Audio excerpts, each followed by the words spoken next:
बिस्मिल्लाहिर्रहमान अस्सलाम वालेकुम। एक दफ़ा का जिक्र है कि सुल्तान सलाहुद्दीन अय्यूबी रहमतुल्लाह अलैह जोजा अस्मत खतून महल के सहन में कनीज़ों के साथ तलवारबाजी की मशक कर रही थी। महल में खुशी का समा था कि बाहर एक छोटा सा बाजार था, लोग खरीदो फरोख्त कर रहे थे। हर तरफ हजूम ही हजूम था क्योंकि सुल्तान सलाहुद्दीन अय्यूबी रहमतुल्लाह अलैह ने एक बहुत बड़ा इलाका फतह किया था।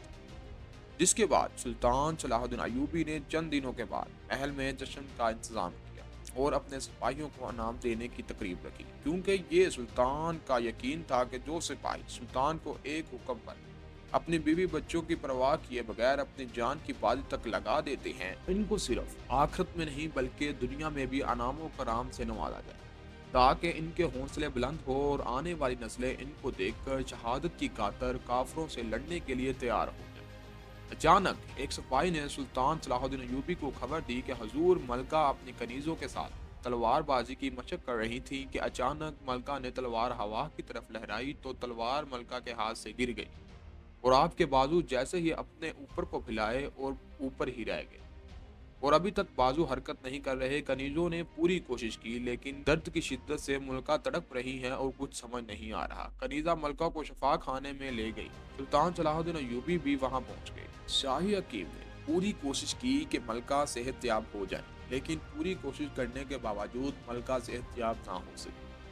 नाज़रीन, सुल्तान बहुत परेशान हो गया और मलका को दर्द की शिद्दत से देख कर तड़पा देख कर सुल्तान भी तड़प चुका था। नाज़रीन, क्योंकि वो मलका सिर्फ आपकी एक खतून नहीं थी बल्कि आपकी हर मुश्किल में सहारा था। यहाँ आपको सलाहुद्दीन अय्यूबी के खानदान के बारे में बताता चलूँ कि सुल्तान सलाहुद्दीन अय्यूबी की जोजा का नाम असमुद्दीन था। असमुद्दीन खतून की गोद से 3 फर्जंद पैदा हुए। पहले बेटे का नाम फजल बिन सलाहुद्दीन, दूसरे का अल-अजीज उस्मान और तीसरे का गाजी था। तीनों बेटे सुल्तान सलाहुद्दीन अय्यूबी की तरह नाज़रीन बहादुर और अकड़मंद थे। अलगरज सुल्तान ने शाही हकीम को अपने कमरे में बुलाया और उससे कहा, अब मलका का इलाज कैसे मुमकिन होगा? उसके अलावा कोई दूसरा हल नहीं? शाह हकीम ने कहा कि हजूर, मैंने अपनी पूरी कोशिश कर ली है लेकिन शायद मलका के पट्टों में खून का बहाव रुक गया है, जिसकी वजह से मलका के पट्टे हरकत नहीं कर रहे। नाज़रीन, सुल्तान ने कहा कि अब कैसे हो सकता है और क्या करना पड़ेगा? मलका सेहतयाब हो जाए तो शाह हकीम ने कहा, हजूर, मेरी नज़र में एक ही इलाज है कि कोई माहिर बंदा मलका के जिस्म की तेल से मालिश करे जो एक खास जड़ी बूटियों से बनता है, जिससे मलका सेहतयाब हो सके। कि इस तेल में इतनी हरारत होती है कि वो खून को बआसानी गर्म कर देगा, लेकिन मालिश करने के लिए किसी माहिर बंदे की जरूरत है। नाज़रीन, सुल्तान ने कहा कि हकीम मोहतरम, ये आप क्या कह रहे हैं? आपका मतलब है कि मैं किसी मलका को मालिश का कोई मर्द करेगा? तुम अपने अल्फाज सोच समझ के इस्तेमाल किया करो। शाही हकीम ने कहा, सर झुकाते हुए कहा, हजूर, मैं ये सब मलका की सेहतयाबी के लिए कह रहा हूँ। सुल्तान ने कहा कि ये मैं गवारा नहीं कर सकता। मेरी जोजा के नंगे जिस्म को कोई नामहरम छुए, ये कभी बर्दाश्त नहीं कर सकता।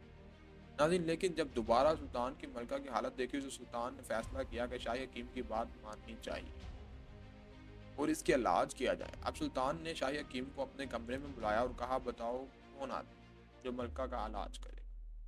शाही हकीम ने कहा, हजूर, वो आदमी मशरकी पहाड़ों में रहता है, उसकी रिहाइश का एक झोंपड़ी में है। मैं अपना एक सिपाही भेजकर उसको अभी यहाँ बुलवा लेता हूँ। लेकिन परेशानी की बात यह है कि वो ना सिर्फ मर्द है बल्कि गैर मुस्लिम भी है। ये सुनकर आप फिर से सुल्तान तड़प गए और कहकर, अब मैं इतना मजबूर हूँ कि मैं एक गैर मुस्लिम से मलका के जिस्म की मालिश करवाऊँ, इलाज करवाऊँ। शाही हकीम ने कहा, हजूर, इलाज तो सुन्नत है और इसके लिए हमें ये नहीं देखना चाहिए कि वो मर्द है या औरत, मुस्लिम है या गैर मुस्लिम। जब सुल्तान को कोई रास्ता दिखा तो अपनी इजाज़त दे दी, लेकिन सुल्तान सलाहुद्दीन अय्यूबी रहमतुल्लाह अलैह ने शाही हकीम को कहा, ये राज महल से बाहर नहीं जाएगा, यानी कि ये महल से राज बाहर नहीं जाएगा। शाही हकीम ने भी वादा किया कि हजूर, इस महल के दरवाज़ों तक यही बात महदूद रहेगी। अब सुल्तान सलाहुद्दीन अय्यूबी रहमतुल्लाह अलैह ने अपनी कनीज़ों को हुक्म दिया कि जाकर इस मलका को कमरे में बुरहाना करके वापस आ जाए। सुल्तान ने पहले ही मलका को बता दिया कि इससे दर्द का छुटकारा पाने के लिए तुम्हारे जिस्म पर एक गैर मुस्लिम मर्द मालिश करेगा। ये सब सुनकर मलका तड़प गई और मलका के दिल में धड़कन तेज हो गई, लेकिन सुल्तान के हकीम को टाल नहीं सकते थे। कुरीदों ने ऐसा ही किया। थोड़ी देर में शाही हकीम इस नौजवानों को लेकर आया और उसने सर से पाँव तक چہرہ ڈھانپا ہوا تھا۔ اس کے ہاتھ میں ایک شیشی تھی جس سے سرخ رنگ کا تیل تھا۔ جب سلطان نے حکیم کی عقل مندی کو دیکھا تو اس نے مارچی کا منہ چھپا دیا تاکہ وہ ملکہ کو برہنہ حالت میں نہ دیکھ سکے۔ لیکن پھر بھی سلطان کا دل میں بہت غصہ آ رہا تھا کہ اب غیر مسلم مرد ملکہ کو چھو کر اس کا علاج کرے گا۔ دوستو، وہ تو سلطان صلاح الدین ایوبی تھا، لیکن سلطان کی جگہ ہر کوئی عام انسان بھی ہوتا تو اپنی بیوی کے جسم کو جب غیر کوئی مرد چھونے کے بارے میں سنتا تو وہ بھی تڑپ اٹھتا ہے۔ لیکن اللہ تعالیٰ کی مرضی، کون ٹال سکتا ہے؟ اب حکیم نے سلطان سے اجازت چاہی کہ اب اجازت دیں تاکہ میں اس نوجوان کو اندر ملکہ کے علاج کے لیے بھیج سکوں۔ سلطان نے مجبوری میں اجازت دے دی۔ جیسے ہی وہ مالچی جس نے اپنے چہرے پر مکمل ڈانپا ہوا تھا وہ اندر گیا تو ملکہ نے جیسے ہی اس آدمی کو دیکھا اور خود کو دیکھا، پھر برہنہ حالت میں مالچی نوجوان ملکہ کے قریب آیا۔ ملکہ کے جسم سے پسینہ چھوٹنے لگا، ملکہ پر لرزہ طاری ہو اور غیر مرد کو چھونے کے خوف سے ملکہ کانپنے لگی اور اتنے میں ملکہ کا خون کھولنے لگا، جس کی وجہ سے ملکہ کے پورے جسم کے خون کی حرکت تیز ہو گئی اور دل دھڑکن سے تیز۔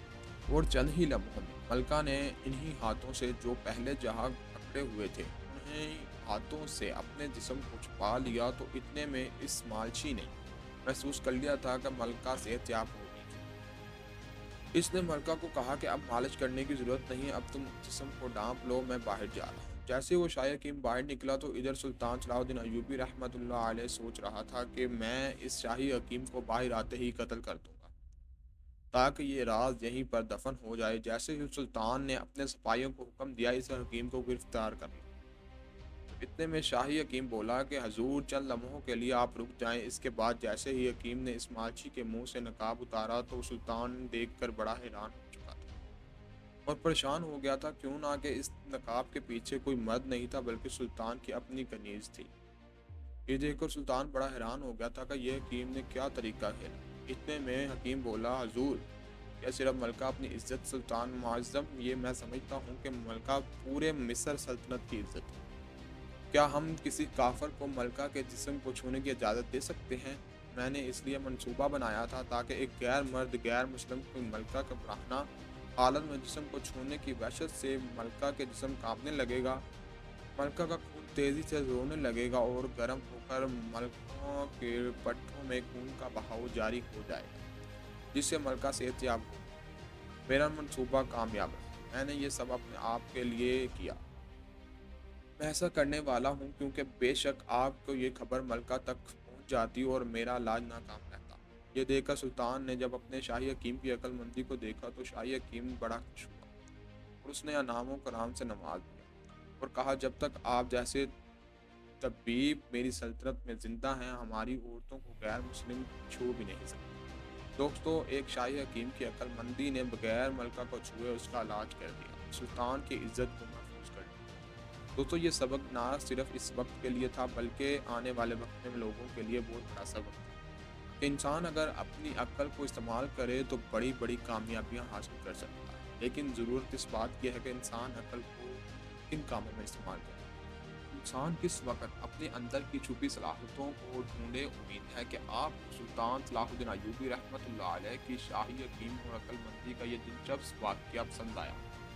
اگر آپ کو ہماری ویڈیو اچھی لگی تو ہمارے چینل کو سبسکرائب اور ویڈیو کو لائک کرنا نہیں بھولیں۔